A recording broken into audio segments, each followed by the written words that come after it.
मछली जल की रानी है, जीवन उसका पानी है। हाथ लगाओ डर जाएगी, बाहर निकालो मर जाएगी। नानी नानी, क्या हम एक मछली पाल सकते हैं? नहीं नहीं बेटा, मछली पानी में रहती है। पानी से बाहर आते ही मछली मर जाती है। अभी तुमने बोला ना, बाहर निकालो मर जाएगी। लेकिन नानी, हम उसे गिलास में पानी भरकर रख लेते हैं अपने पास। नहीं नहीं मेरे प्यारे बच्चे, गिलास में भी मछली बंध जाएगी। वो तैर नहीं पाएगी, वो आज़ादी महसूस नहीं करेगी तो मर जाएगी। नानी, ये आज़ादी क्या होती है? आज़ादी का अर्थ होता है बेटा स्वतंत्रता, अन्याय या शोषण के खिलाफ आवाज़।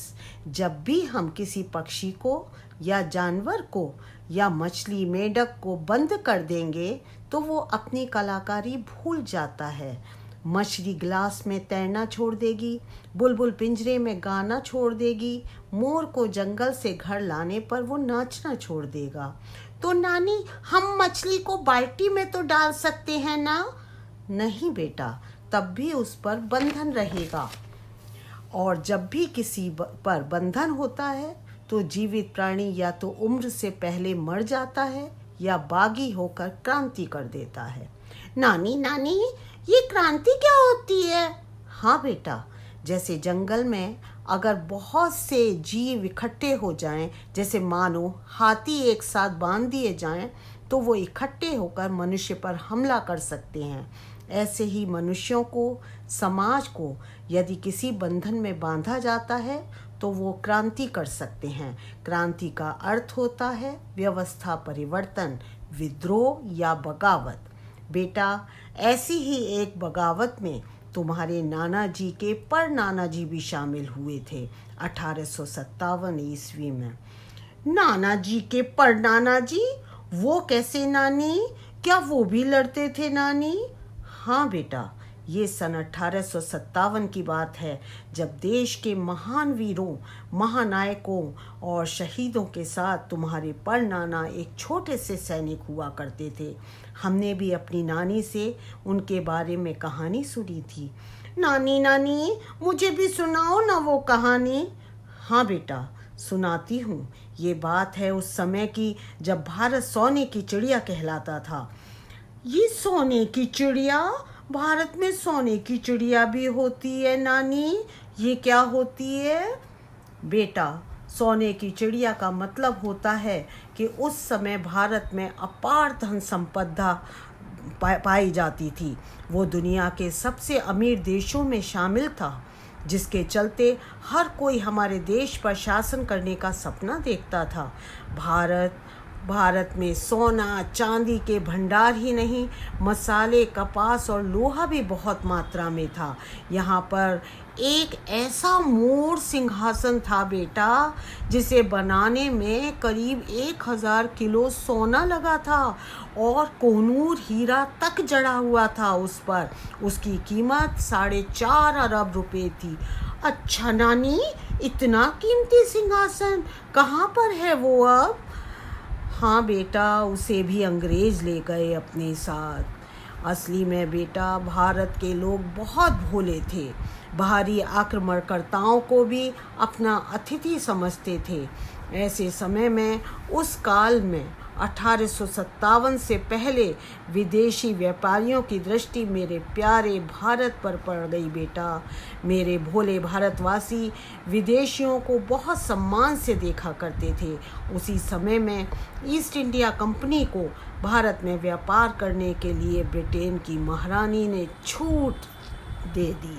धीरे धीरे कंपनी ने अपने षड्यंत्रों और चालों से भारतवासियों में फूट डालकर अपने हित में शासन करना शुरू कर दिया और धीरे धीरे संपूर्ण भारत पर अपना कब्जा कर लिया और हमें गुलाम बना दिया। गुलाम? तो नानी, आखिर हम गुलाम कैसे हो गए? ये गुलामी क्या होती है नानी? मुझे बताओ ना। हाँ बेटा, यही तो असली बात हुई। बहुत सारे कारण थे जिन्होंने हमें कमज़ोर बनाया। यहाँ तक कि हमें गुलाम बनाया। ईस्ट इंडिया कंपनी ने लॉर्ड डलहौजी के शासनकाल से अपनी शुरुआत करी। उसने हिंदुस्तान के कई राज्यों को अपने ब्रिटिश राज्य में मिला लिया, हड़प नीति लागू कर दी, गोद लेने की प्रथा समाप्त कर दी। जैसे कि बेटा तुमने देखा था ना, तुम्हारे मामा ने एक बच्चे को गोद लिया था, उसी तरह से रानी झांसी के दत्तक पुत्र को उस समय कानूनन उनके बेटे का हक नहीं दिया गया। भारत की गरीब जनता पर करों में वृद्धि कर दी गई।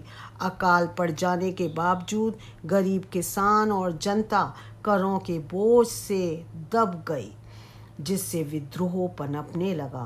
भारत की प्राचीन सभ्यता और संस्कृति का भी मजाक उड़ाया जाने लगा। उस समय चलने वाले बाल विवाह को रोक दिया गया। विधवा हो या पुनर्विवाह, इस तरह की घटनाएं घटने लगी। ईसाई मिशनरी का प्रभाव बढ़ने लगा। भारतीय शिक्षा खत्म होने लगी। पश्चिमी शिक्षा, अंग्रेजियत और अंग्रेजी शिक्षा बढ़ने लगी। तो क्या नानी, अंग्रेजी हमें अंग्रेजों ने सिखाई थी? और क्या क्या हुआ था नानी वहाँ पर? हाँ बेटा, सब कुछ बताती हूँ। यहीं से अंग्रेजी शिक्षा भारत में फैल गई। हमारे गुरुकुल खत्म होने लगे। और बेटा सबसे ज़्यादा तुम्हें क्या बताऊँ, विद्रोह हमारी सेना के अंदर फैल गया। चालाक ब्रिटिश सरकार ने 5-5 भारतीय सैनिकों पर एक ब्रिटिश सैनिक तैनात कर दिया। भारतीय और ब्रिटिश सैनिकों में, उनकी वेतन में, उनकी तरक्कियों में, उनके रहन सहन में भेदभाव करने लगे। भारतीय सैनिकों को लड़ाई लड़ने के लिए दूर समुद्र के पार भेजा जाने लगा। उनकी यहाँ तक कि बेटा उनकी दाढ़ी मूछें भी रखने नहीं दी जाती थी। उनके घर से आने वाली चिट्ठियों को रोक दिया जाता था। उससे उनके परिवार के संबंध खत्म हो जाते थे।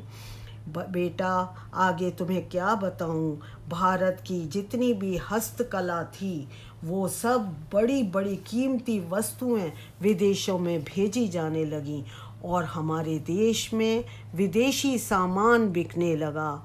यहाँ तक की स्थिति यहाँ तक हो गई कि भारत के कारीगर, किसान, मजदूर, व्यापारी, शिक्षक सब कुछ जड़ खरीद गुलाम बना दिए गए।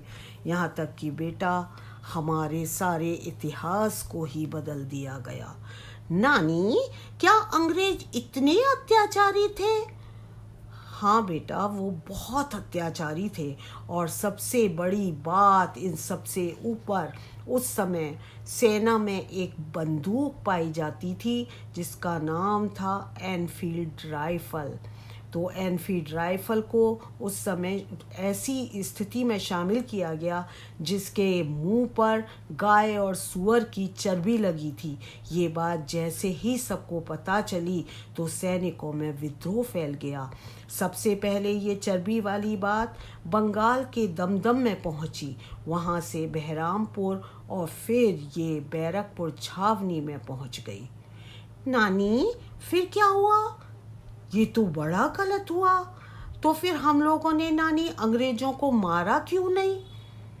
29 मार्च 1857 को 34वीं इन्फेंट्री का एक वीर सिपाही जिसका नाम मंगल पांडे था, उस क्रांतिवीर ने उस ब्रिटिश सेना के 2 अधिकारियों को बेटा गोली चलाकर मार दिया और वहीं से विद्रोह का बिगुल बजा दिया। इसका परिणाम यह हुआ कि अंग्रेजों ने 8 अप्रैल को उस महान क्रांतिवीर को फांसी दे दी और यहीं से 1857 की क्रांति शुरू हो गई। ओ नानी, तो मंगल पांडे को मार दिया अंग्रेजों ने? तो क्या नानी क्रांति 8 अप्रैल को हुई थी? नहीं बेटा, हकीकत में जिस क्रांति को 31 मई को होना था, मंगल पांडे के मरने के बाद वो क्रांति 10 मई को ही प्रारंभ हो गई। लेकिन ये क्रांति आखिर कहाँ हुई नानी? बेटा, इसकी असली शुरुआत मेरठ से हुई। क्रांतिकारियों ने अपने रेजिमेंट पर धावा बोलकर वहाँ से 80 सैनिकों को छुड़ा लिया और मेरठ से सीधे दिल्ली पहुँचे और दिल्ली पर अपना अधिकार जमा लिया। उस वक्त दिल्ली में आखिरी मुगल बादशाह बहादुर शाह जफर को अपना नेता चुन लिया, लेकिन क्योंकि राजा बहुत बुजुर्ग था बेटा, तो उसका जो नेतृत्व था उसका सेनापति बख्त खान ने किया। लेकिन अंग्रेजों ने भारतीयों की कमजोरियों का फायदा उठाते हुए 1857 के अंत से पहले पुनः दिल्ली पर कब्जा कर लिया और हमारी इस क्रांति को विफल कर दिया। लेकिन बेटा, विद्रोह की आग तो अब फैल चुकी थी और ये विद्रोह लखनऊ में बेगम हजरत महल के नेतृत्व में, बिहार में बाबू कुंवर सिंह के नेतृत्व में, और जहाँ तुम्हारे नाना रहते हैं ना कानपुर में, वहीं के नाना साहब के नेतृत्व में, झांसी में रानी लक्ष्मीबाई के नेतृत्व में ये विद्रोह फैल गया।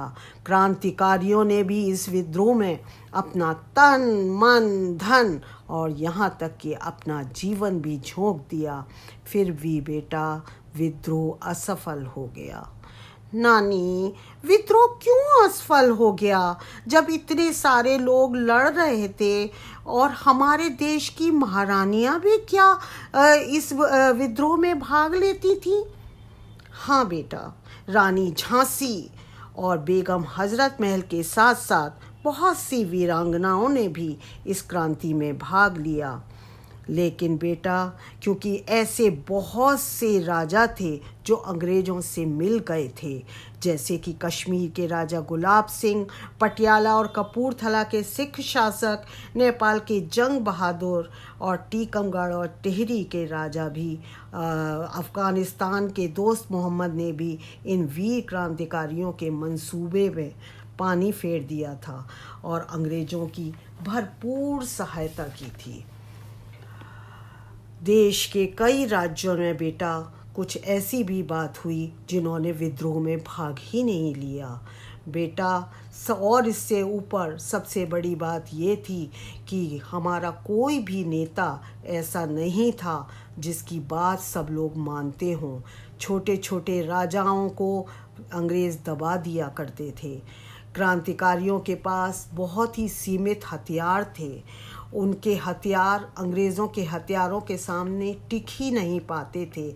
उनमें एकजुटता नहीं थी, एकता नहीं थी।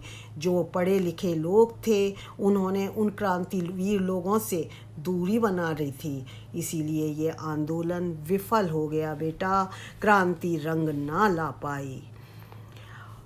ओ नानी, मतलब कि अंग्रेज जीत गए और हम हार गए? फिर क्या हुआ नानी? फिर हम कैसे आज़ाद हो पाए?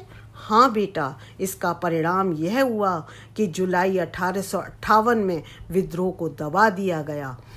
ब्रिटिश महारानी ने ईस्ट इंडिया कंपनी से सत्ता को अपने हाथों में ले लिया। रानी ने डलहौजी की हड़प नीति को समाप्त कर दिया। जो हमारे देशी राजा थे उनकी स्थिति को पूर्ववत कर दिया। सेना में इतना बस हुआ कि 5 की जगह अब 2 भारतीय पर एक ब्रिटिश सैनिक तैनात कर दिया गया और सेना में गोरखा और सिख सैनिकों की संख्या बढ़ा दी गई। मुगल वंश का जो आखिरी शासक मैंने तुम्हें बताया था, बहादुर शाह जफर, उसको रंगून के लिए रवाना कर दिया गया। मेरे बच्चे, कुछ अंग्रेज साहित्यकारों ने तो इसे ईसाइयों के प्रति धर्म युद्ध, षड्यंत्र या सैनिक विद्रोह का नाम दिया, पर हकीकत तो ये है कि महान आंदोलक जो वीर सावरकर जी थे, उनके शब्दों में ये ही भारत का प्रथम स्वतंत्रता संग्राम था। चिंगारी भड़क चुकी थी मेरे बच्चे, और यही असली क्रांति थी। तो नानी, हमें आज़ादी कब मिली? हम कब आज़ाद हुए? बेटा, कभी भी किसी चीज़ को प्राप्त करने के लिए उस देश की शिक्षा प्रणाली, उसके शास्त्र, और शस्त्र, इन सभी का योगदान होता है। 1857 की ये चिंगारी 90 वर्ष के बाद पूर्ण आज़ादी के रूप में भारतवासियों को अनेक आंदोलन, अनेक क्रांतिवीरों की शहादत के बाद 15 अगस्त 1947 में प्राप्त हुई। आज हम इसी स्वर्णिम युग में रहते हैं। इस स्वर्णिम युग में रहने वाले मेरे प्यारे बेटे, अंग्रेजों की इस नीति कि फूट करो और राज्य करो से तुम भी ये सीखो कि आपसी लड़ाई परिवार को ही नहीं, राष्ट्र को भी नष्ट कर देती है। और एक बात बताऊं बेटा, जुनून हमारे क्रांतिकारियों में, जैसे महारानी लक्ष्मीबाई, तात्या टोपे, नाना साहब, सूरजमल, अजीमुल्ला खां, रानी चेन्नम्मा आदि अनेक क्रांतिवीरों में एक जुनून था। इसी जुनून में उन्होंने अपने प्राण भी वतन पर न्यौछावर कर दिए। और बेटा, रानी झांसी हारी नहीं थी, बल्कि रानी झांसी को तो जैसे हराया ही गया था। चमक उठी सन 57 में, वह तलवार पुरानी थी, खूब लड़ी मर्दानी, वह तो झांसी वाली रानी थी। और अब मेरे बेटे, बस यही प्रार्थना है ईश्वर से कि हमारा देश हमेशा स्वतंत्र रहे। हम इसकी आज़ादी को बनाए रखने के लिए दृढ़ प्रतिज्ञ रहें, देश के लिए जिएं और देश के लिए कुर्बान हों। बोलो बेटा, जय हिंद, जय भारत। नानी, जय हिंद, जय भारत। और नानी, जय हिंद की सेना। बहुत बहुत धन्यवाद। प्रस्तुति नीलम शर्मा, प्रधानाचार्य, राजकीय कन्या इंटर कॉलेज छर्रा, अलीगढ़।